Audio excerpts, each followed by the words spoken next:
£300 million. That is the price of Manchester United's return to the top.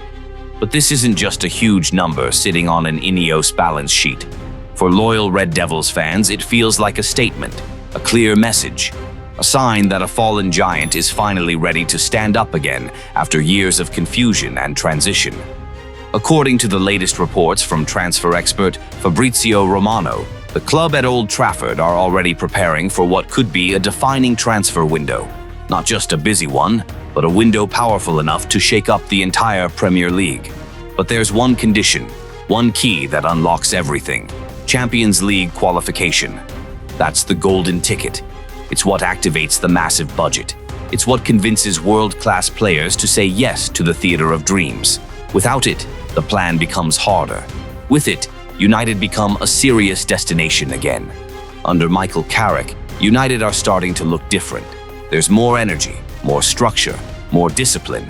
And Romano makes it clear, this won't just be about signing new players, it's about rebuilding the entire football structure of the club. The midfield, long considered United's biggest weakness in recent years, will be the main focus. Time and again, against top opponents, that area has collapsed under pressure. The new plan is simple but bold. Sign at least 2 elite central midfielders and build a new tactical core. Turn the middle of the pitch into a fortress, a modern control center, a place where games are dictated, not survived.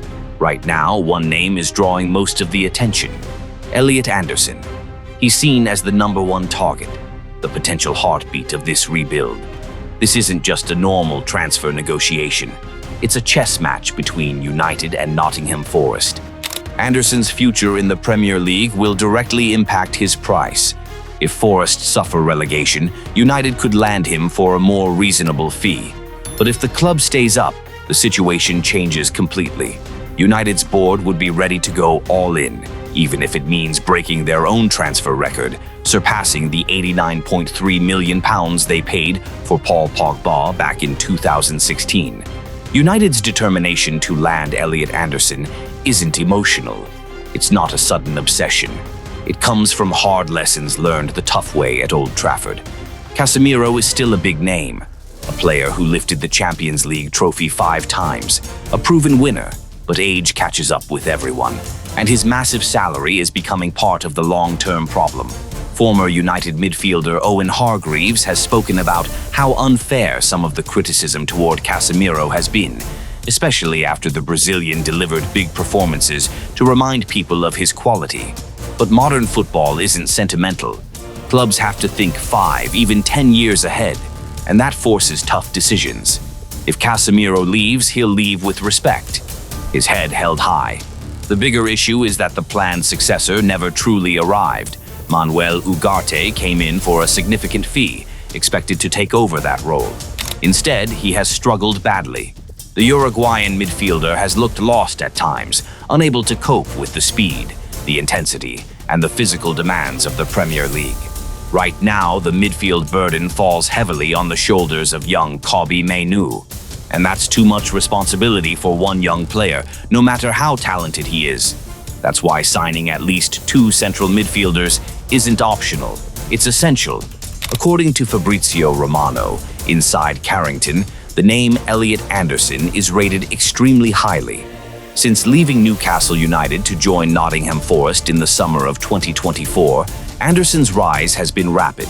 What once looked like a promising move has turned into a breakout story. At Forest, he has grown into the heartbeat of the team. And under Thomas Tuchel with England, he's becoming a serious tactical option at international level as well. What fascinates United about the 23-year-old is his versatility and relentless energy. He has the technical quality of a creative midfielder, comfortable on the ball, able to dictate rhythm, but he combines that with the physical edge of a true competitor. He fights, he presses, he doesn't hide. Thomas Tuchel hasn't held back when talking about Elliot Anderson. The England manager has described him as world-class, and with Anderson now expected to start alongside Declan Rice at the 2026 World Cup, his market value is rising fast, almost by the week. When people hear £100 million for a player from Nottingham Forest, the first reaction is doubt. That's natural. But the numbers tell a different story. Data from Gradient Sports shows Anderson outperforming many of the league's top midfielders. He's not just strong in ball recovery, he's sharp in transitions. When Forest win the ball, he's often the one turning defense into attack within seconds. Forest know exactly what they have. They're holding on to a gem, and they won't entertain cheap offers. A fee between £85 million and over £100 million reflects the reality. This is a player entering his prime, not a gamble. If you compare Anderson to other young midfielders like Adam Wharton, Carlos Baleba, or Sandro Tonali, the reasoning behind United's interest becomes clearer. Wharton is an elegant passer. His vision is impressive, but he can lack the edge in high-intensity duels. Anderson, on the other hand, is the complete box-to-box profile. He covers ground relentlessly.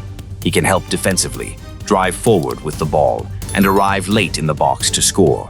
He influences every key zone on the pitch. If, for any reason, the Anderson deal stalls, United still have alternatives.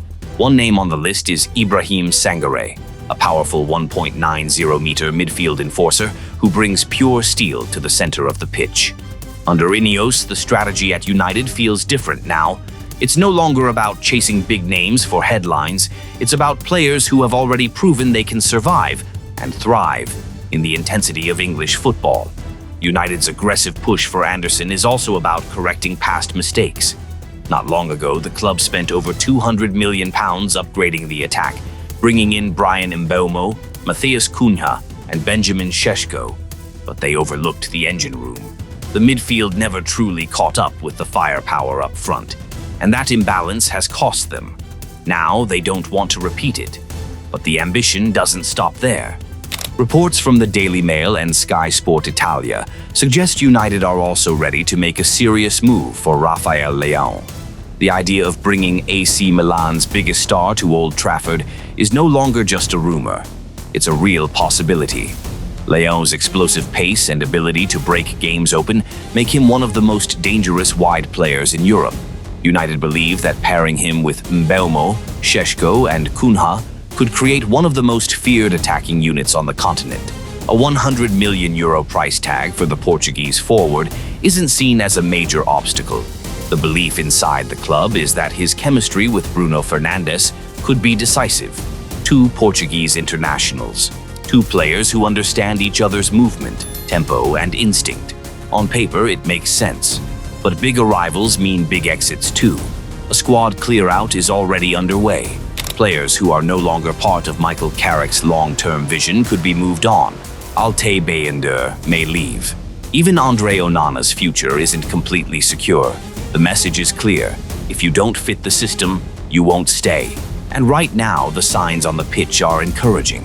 The 1-0 win over Everton in round 27 of the Premier League wasn't spectacular, but it was controlled, structured, mature. Under Carrick, United look more organized, more balanced. With 5 wins in their last 6 matches, 12 goals scored, and 3 clean sheets, belief in a Champions League spot is growing stronger by the week. And that's the foundation. Success on the pitch gives the board the confidence to go big financially. With strong backing from Ineos and a clear football vision under Carrick, Manchester United fans have every right to dream again. These potential £100 million signings aren't just numbers on paper. They represent intent, hunger, a determination to reclaim lost ground. United don't just want to compete. They want to return to where they believe they belong, at the very top of world football.